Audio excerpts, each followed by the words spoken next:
A chess player has been suspended after poisoning her rival. A man in Ontario wants you to not poop on the beach. And an American woman was found in an Indian forest chained to a tree for 40 days. These are the weird stories for Weird AF News, the only daily weird news podcast in the galaxy. Got some strange, weird news for you from around the world. Here we go.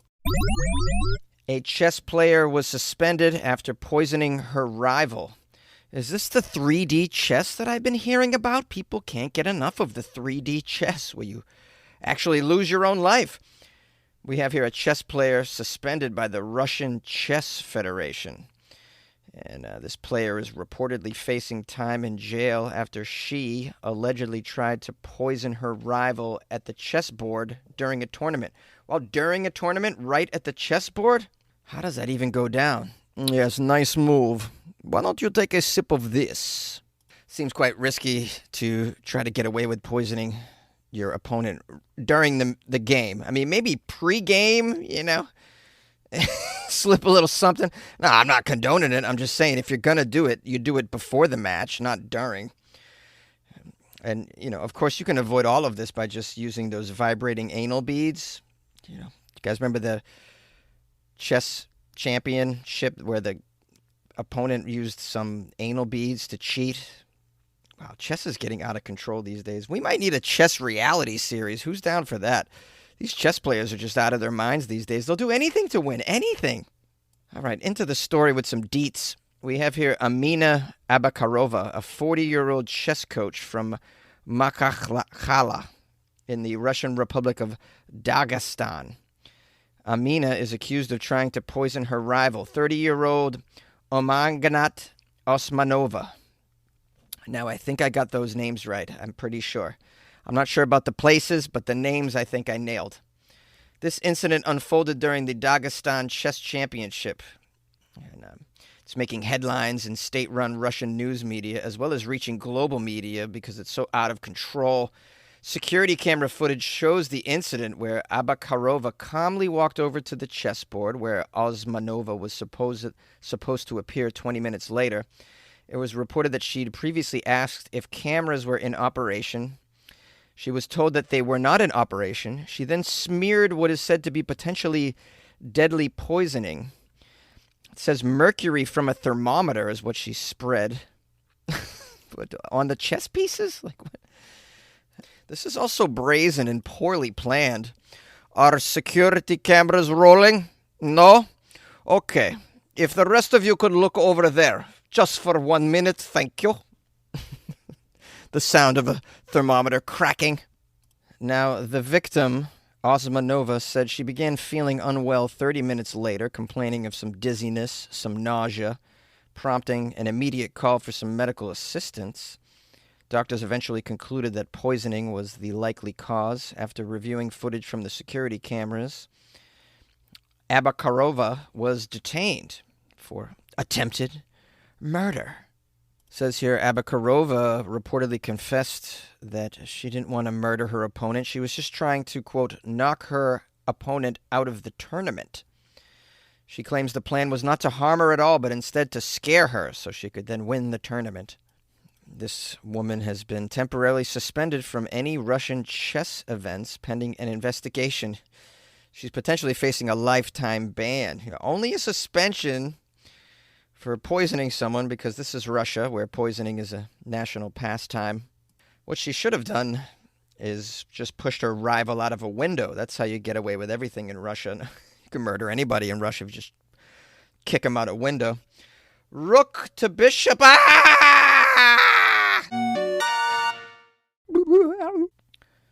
No pooping on the beach, you animals. Anyone heading to Wasaga Beach in Ontario shouldn't be pooping on that beach, says Doug Ford, the premier.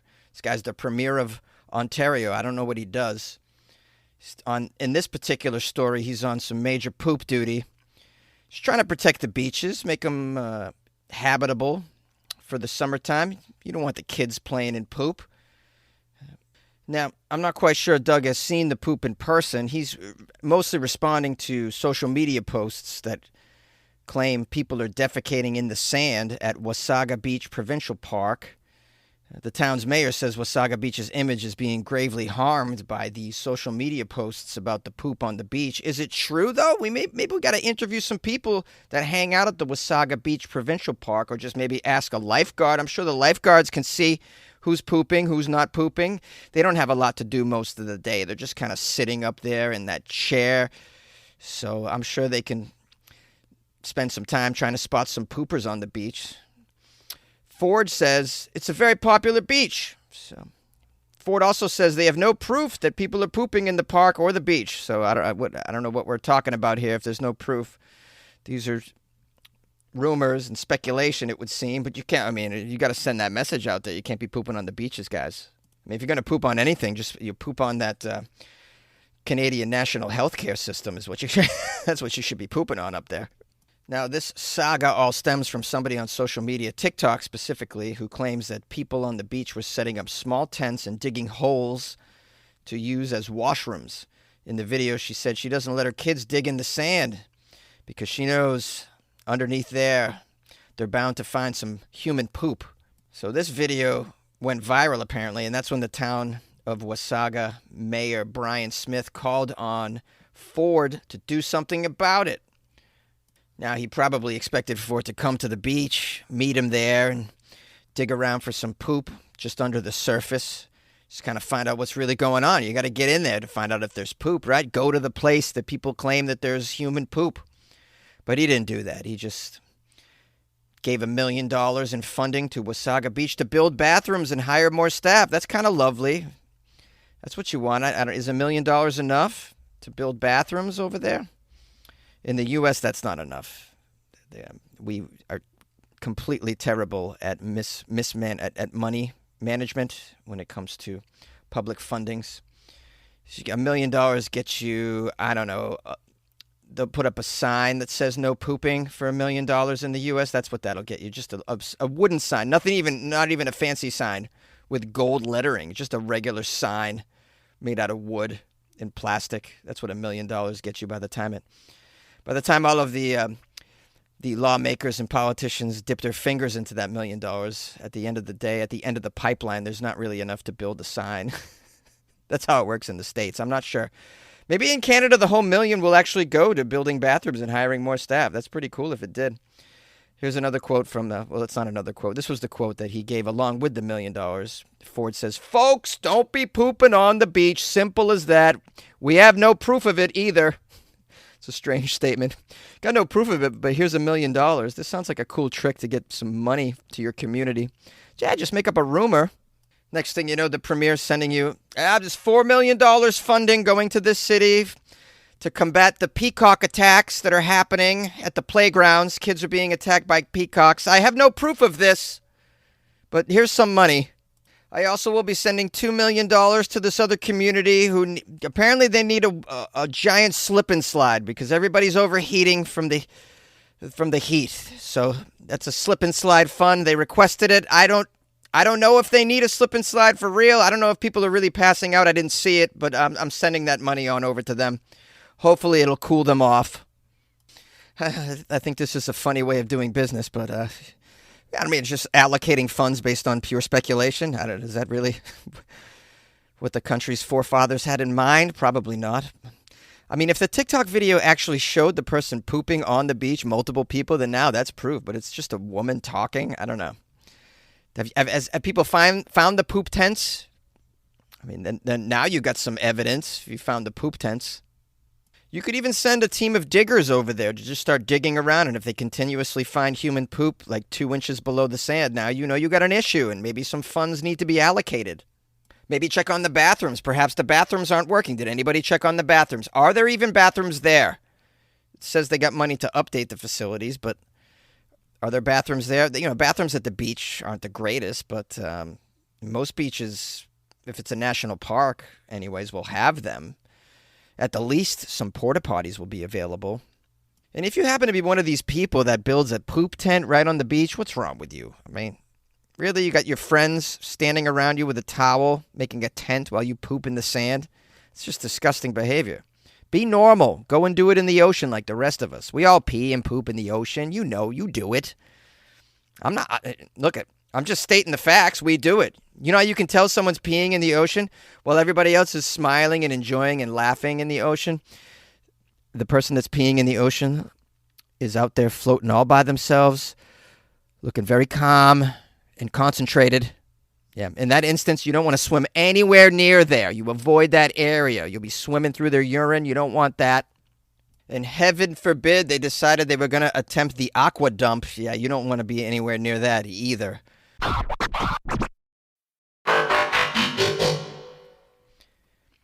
A U.S. woman was found chained to a tree in a forest in India.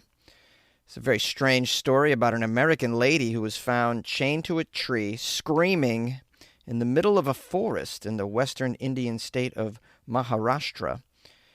Police and her doctor told the media that she apparently shackled herself to this tree. It's bizarre. We have here 50-year-old Lalita Kai. She was rescued from the dense forests of Sindhudurg district after her cries for help were heard by some local shepherds. In a written statement to the police, she alleged that her husband, quote, chained her and left her in the forest to die without food or water. The woman's discovery has shocked India and police and constituted several teams to investigate how she came to be in the forest. Superintendent of the police for Sindhudurg on Tuesday said that Miss Kai had now claimed she was actually not married and that she's probably suffering from hallucinations when she first gave her original statement. Police say she told them she had been distressed because her visa had run out and she was running out of money as well, so she had bought some locks and chains and tied herself to a tree in the forest. Has anyone bothered to do a DNA test on this lady? I mean, we could be dealing with a werewolf or a vampire here is what I'm thinking. At the least, it could be a Florida woman.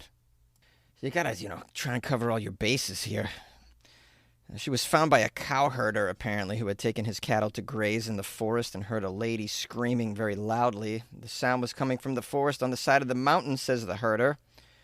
When the herder went there, saw one of her legs was tied to a tree. She was screaming like an animal, so the herder called other villagers and the local police, who sawed off the chain that had tied her to the tree. They rescued her. She was completely emaciated, was taken to a hospital, then moved to a psychiatric facility for further treatment, as she should be. Police say that they found a copy of her passport on her, which stated she was a U.S. citizen who came from Massachusetts, my home state. Some other documents with her home address in Tamil Nadu. She also had a mobile phone, a tablet, 31,000 rupees in her possession. She had some money and a mobile phone. Why didn't she use it? I mean, well, obviously she's out of her mind. Says she was initially unable to speak when the police found her. She communicated by scribbling notes on a pad. She said she was married to a man in the southern state of Tamil Nadu and blamed him for tying her to the tree. She claimed she had gone without food and water for 40 days. Police have questioned her claims, of course, saying it's pretty unlikely someone would survive without food or water for so long. Yeah, I don't think you can even go 4 days without water, so, she's obviously having a breakdown of some sort. Very sad. A update from a local hospital says she's currently out of danger, but she's suffering from severe depression and other mental health illnesses. Of course, why would you tie yourself to a tree in the middle of the forest? They found medical prescriptions in her possession suggesting she was on antidepressants. So, yeah, she's dealing with some things here. Imagine having a mental breakdown in a foreign land. I tell you, that can't be easy. I had a bacterial infection in a foreign land in Thailand, and I was freaking out. It's just added stress. Because you got to go seek medical help, but you're wondering, are you going to be able to get sufficient medical help? What are the hospitals like here? Are they up to date? And then you're like, can I communicate with people once I get there? All of these problems just compile the stress on what's already a stressful situation. I guess one of the lessons we can learn here, if you're going to travel internationally for any length of time, make sure you bring a sufficient medication for yourself. Whatever you might be on, you might not be able to get it in the place that you're going. So, and now you know, guys, and knowing is half the battle. The land down under has never been easier to reach. United Airlines has more flights between the U.S. and Australia than any other U.S. airline, so you can fly nonstop to destinations like Sydney, Melbourne, and Brisbane. Explore dazzling cities, savor the very best of Aussie cuisine, and get up close and personal with the wildlife. Who doesn't want to hold a koala? Go to united.com/Australia to book your adventure.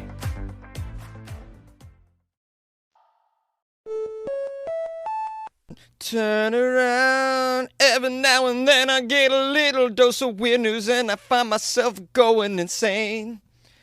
Hi, everybody. Feel free to sing along with me when I do those parodies. Just have a good time with it. That's what we're trying to do, guys. Have a good time. Hard to have a good time when some of these stories are so depressing. I apologize for that last one. I knew it was going to be weird. I didn't know it was going to be so damn depressing. But, the ups and downs of the Weird AF News podcast, that's what you get. So just so you know, tomorrow should be a lot of ups because it's Friday and we're going to be doing Florida Friday, which is an episode just filled with Florida news from this week. You might be new to the podcast, so just giving you a heads up that on Friday I only do weird news from Florida. So if you come across some weird Florida news, don't hesitate to email me, funnyjones@gmail.com. You can also send them to me in the form of a DM in my Instagram @funnyjones as well. There's a phone number here. You can call the show if you'd like to leave me a voicemail, 646-450-2012. I'm going to publish a few calls after this if you want to stick around.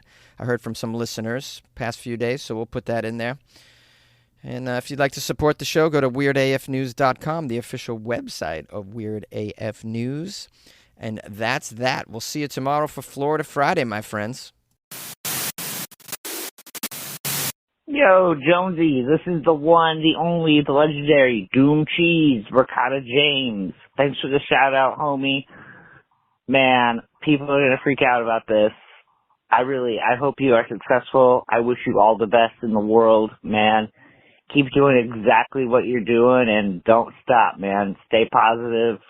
We love everything you put out there, man. Thanks.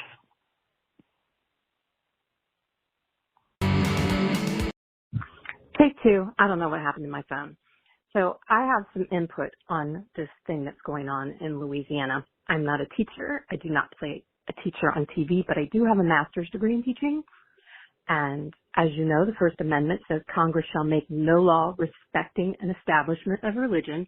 And that is exactly what the idiots in Louisiana did when they passed this law requiring the Ten Commandments be displayed. They established a Judeo-Christian principle. Public school is the one place where kids are supposed to be able to go and be completely free of any religious influence.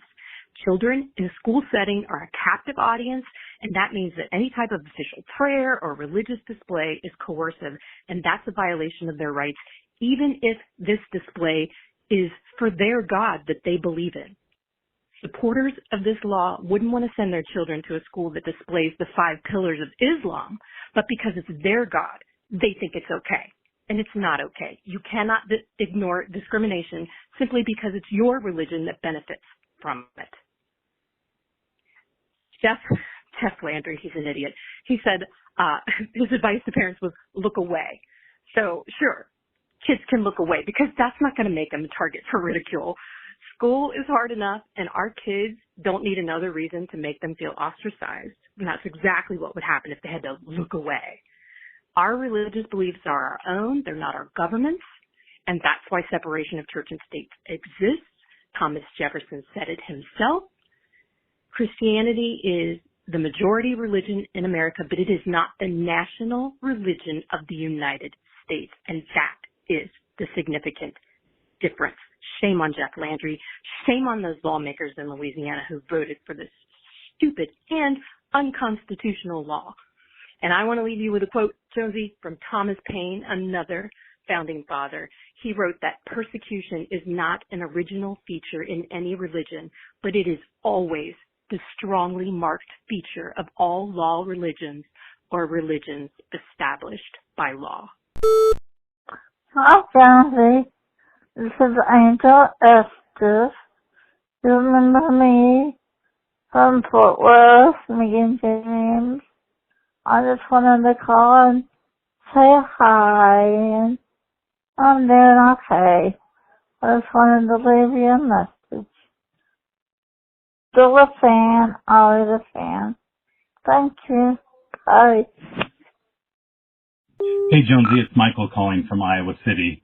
Heard about the earthquake last night in the Los Angeles area. I guess it was north of there, about 100 miles or so in Bakersfield. But they say that you guys felt it all the way down in Los Angeles area. So I just wanted to make sure that you were safe down there, that pot of coffee didn't fall off the counter and scald you, or that you didn't have anything up on the shelf that fell down and conked you on the head.